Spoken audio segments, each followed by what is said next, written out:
नमस्कार दोस्तों, स्वागत है आपका इकोनॉमिक मास्टर यूट्यूब चैनल पर। आज हम बात करेंगे चैप्टर 2 के एमसीक्यू के बारे में, जिसका नाम था प्राचीन आर्थिक विचारों का इतिहास। तो चलिए आइए शुरू करते हैं पहले प्रश्न के साथ। इकोनोमिया पुस्तक किसने लिखी? इकोनोमिया पुस्तक किसने लिखी? आप में से किन लोगों को पता है नीचे कमेंट में अवश्य बताएं।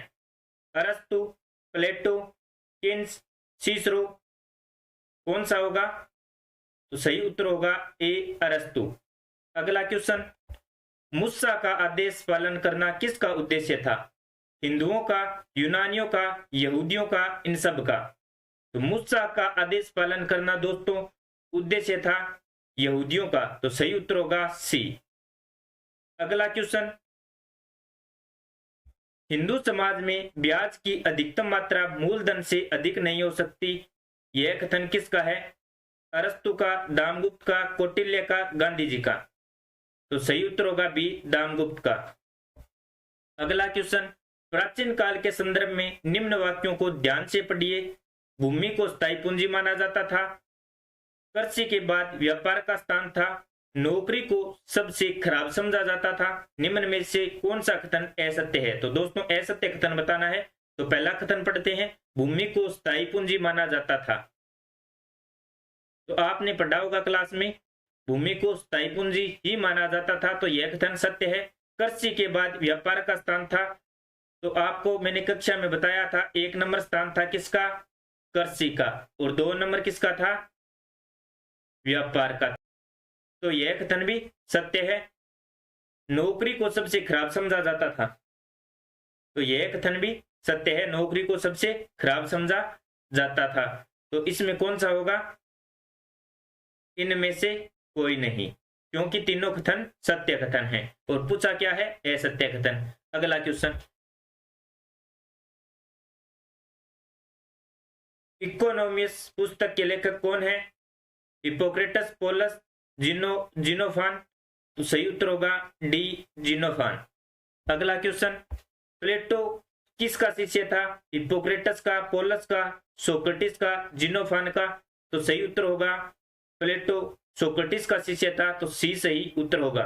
अगला question, ways and manage to increase the revenue of Athens के लेखक कौन है? Hippocrates, Polus, Xenophon? तो सही उत्तर होगा जीनोफान, डी सही उत्तर होगा। अगला question, ways and manage to increase the revenue of Athens में जीनोफान ने किसका विवेचन किया? धार्मिक उपदेशों का, राजस्व का, राज्य के सिद्धांत का, नैतिक विचार का? सही उत्तर होगा पब्लिक फाइनेंस, पब्लिक फाइनेंस का। तो सही उत्तर होगा बी, राजस्व का। अगला क्वेश्चन, मूल्य वस्तुओं की मांग व पूर्ति द्वारा निश्चित होती है, यह कथन किसका है? यानी मूल्य है वो वस्तु की मांग व पूर्ति द्वारा निर्धारित होता है या निश्चित होता है, यह कथन किसका है? हिपोक्रेटस का, पोलस का, जिन्नो का, जिन्नोफान का? तो सही उत्तर होगा जिन्नोफान का। अगला क्वेश्चन, न्याय तथा आदर्श राज्य के संबंध के बारे में प्लेटो ने किस पुस्तक में लिखा? द रिपब्लिक में, द लॉ में, इकोनोमिया में? इनमें से कोई नहीं, तो सही उत्तर होगा द रिपब्लिक में। अगला क्वेश्चन, मनुष्य की प्रकृति में भिन्नता होने के कारण प्लेटो के अनुसार क्या उत्पन्न होती है? आय विभाजन, श्रम विभाजन, पूंजी विभाजन? इनमें से कोई नहीं, तो सही उत्तर होगा श्रम विभाजन। अगला क्वेश्चन, प्लेटो ने अपने आदर्श राज्य में किसका निर्माण किया? साम्यवाद का, पूंजीवाद का, दोनों का, दोनों का ही नहीं? तो सही उत्तर होगा साम्यवाद का। अगला क्वेश्चन, प्लेटो के संदर्भ में निम्न कथनों में से असत्य कथन, यह होगा कथन, असत्य कथन कौन सा है? प्लेटो के आदर्श राज्य में 3 वर्ग थे, इनके साम्यवाद में, ये साम्यवाद नहीं है साम्यवाद है, इनके साम्यवाद का उद्देश्य वर्ग विहीन समाज की स्थापना करना था। इन्होंने शक्तियों के लिए नहीं है, ये क्षत्रियों है, क्षत्रियों के लिए समाज में नीचा स्थान निर्धारित किया। इनमें से कोई नहीं, तो असत्य कथन बताना है।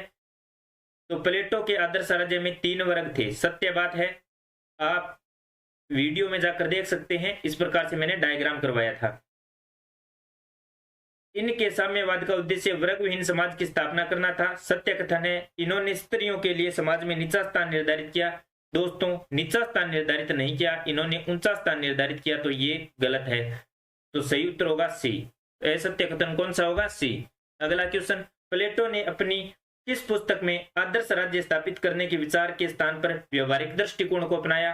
द रिपब्लिक, द लॉज, इकोनोमिया, इनमें से कोई नहीं। तो सही उत्तर होगा इसका बी, द लॉज। ये पुस्तक का नाम है DLAWS, इस प्रकार से। अगला क्वेश्चन, जीवन स्वयं अपना लक्ष्य है। यह होगा लक्ष्य। लक्ष्य है और आदर्श जीवन का लक्ष्य आत्मज्ञान की प्राप्ति करना है। किसकी प्राप्ति करना है? आत्मज्ञान की। उपयुक्त कथन किसका है? अरस्तु का, महात्मा गांधी का, प्लेटो का, केटो का? तो सही उत्तर होगा सी, प्लेटो का। अगला क्वेश्चन, राज्य की संस्था की उत्पत्ति के संबंध में विचार किसने व्यक्त किए? अरस्तु ने, महात्मा गांधी ने, प्लेटो ने, केटो ने? तो राज्य की संस्था की उत्पत्ति के विचार अरस्तु ने व्यक्त किए थे। सही उत्तर होगा ए। अगला क्वेश्चन, परिवार तथा गांव के समान राज्य भी जीवन की आवश्यकताओं द्वारा उत्पन्न होता है। यह कथन किसका है या उपयुक्त कथन किसका है? अरस्तु का, महात्मा गांधी का, प्लेटो का, केटो का? तो सही उत्तर होगा अरस्तु का। अगला क्वेश्चन, अरस्तु के अनुसार नागरिकता केवल किन को प्राप्त हो सकती है? सैनिकों को, पुरोहितों को, शासकों को, राजा को? उपयुक्त सभी को। तो अरस्तु के अनुसार सैनिक, पुरोहित, शासक और राजा नागरिकता प्राप्त कर सकते हैं। तो सही उत्तर होगा ई। अगला क्वेश्चन, अरस्तु के अनुसार किसको नागरिकता प्राप्त नहीं हो सकती? कृषकों को, सैनिकों को, पुरोहितों को, शासकों को? तो शासकों, पुरोहितों, सैनिकों आदि को प्राप्त हो सकती है। तो सही उत्तर होगा ए, कृषकों को। अगला क्वेश्चन, अरस्तु के अनुसार धनी व निर्धन पर नियंत्रण कौन रखता है? धनी व निर्धन पर नियंत्रण रखता है कृषक वर्ग, मध्यम वर्ग, दास वर्ग? उपयुक्त सभी। सही उत्तर होगा बी, मध्यम वर्ग। अगला क्वेश्चन, व्यक्तियों को निजी संपत्ति का अधिकार मिलना चाहिए, इससे प्रेरित होकर राज्य में प्रत्येक व्यक्ति अपने कार्य में व्यस्त रहेगा यानी बिजी रहेगा। यह कथन किसका है? अरस्तु का, महात्मा गांधी का, प्लेटो का, केटो का? तो सही उत्तर होगा अरस्तु का। अगला क्वेश्चन, द्रव्य तथा मूल्य के संबंध में विनिमय मूल्य तथा उपभोग मूल्य का अंतर किसने व्यक्त किया? अरस्तु ने, महात्मा गांधी ने, प्लेटो ने, केटो ने? सही उत्तर होगा अरस्तु ने। क्या सही उत्तर होगा? ए, अरस्तु ने। अगला क्वेश्चन, प्रत्येक उस वस्तु का जो हमारे पास होती है दो प्रकार का उपयोग होता है, एक मुख्य, दूसरा गुण। उपयुक्त कथन है यानी किसका है? अरस्तु का, महात्मा गांधी का, प्लेटो का, केटो का? सही उत्तर होगा अरस्तु का। अगला क्वेश्चन, द्रव्य या मुद्रा के बारे में अरस्तु ने क्या कहा या क्या बताया? वस्तु विनिमय की असुविधा से मुक्त कराती है, विनिमय का माध्यम है, हिसाब की इकाई है, मूल्य संचय का कार्य करती है? उपयुक्त सभी। वस्तु विनिमय की असुविधा से मुक्त कराती है या करती है, यह कथन अरस्तु ने कहा था। विनिमय का माध्यम है, यह भी अरस्तु ने कहा था। हिसाब की इकाई है, यह भी अरस्तु ने कहा था। मूल्य संचय में कार्य करती है, यह भी अरस्तु ने कहा था। तो सही उत्तर क्या होगा? ई, उपयुक्त सभी। अगला क्वेश्चन, द एग्रीकल्चरा पुस्तक के लेखक कौन है? केटो, सिसरो, अरस्तु, सेनेका? तो द एग्रीकल्चरा पुस्तक के लेखक कौन है? आप में से कौन बताएगा? कौन है? केटो। सही उत्तर होगा ए। अगला क्वेश्चन, कृषि को प्रतिष्ठाजनक व्यवहार व घृणाजनक व्यवसाय किसने बताया? केटो ने, सिसरो ने, अरस्तु ने, सेनेका ने? तो घृणाजनक व्यवहार बताया किसने? सिसरो ने। सही उत्तर होगा बी, सिसरो ने। अगला क्वेश्चन, नेचुरल हिस्ट्री पुस्तक के लेखक कौन है? Cato, Cicero, Pliny, Seneca? बहुत ही आसान क्वेश्चन। सही उत्तर होगा सी, प्लिनी द एल्डर। अगला क्वेश्चन, वस्तु विनिमय अर्थव्यवस्था को मुद्रा अर्थव्यवस्था से अच्छा कौन समझते थे? Cato, Cicero, Pliny, Seneca? तो सही उत्तर होगा सी, प्लिनी। अगला क्वेश्चन, कॉर्पस ज्यूरिस सिविलिस का निर्माण किसके समय किया गया? यानी रोम के कानून के विभिन्न स्रोतों को एकत्रित कर यह बुक बनाई गई। किसके समय बनाई गई? केटो के समय, जस्टिनियन के समय, प्लिनी के समय, सेनेका के समय? सही उत्तर होगा जस्टिनियन के समय। लेसन 2 के इतने ही क्वेश्चन आगे हम पढ़ेंगे अगली क्लास में। लेसन नंबर 3 मध्यकालीन आर्थिक विचार, और उससे अगले लेसन में करेंगे हम उसके क्वेश्चन। बने रहिए इकोनॉमिक मास्टर यूट्यूब चैनल के साथ।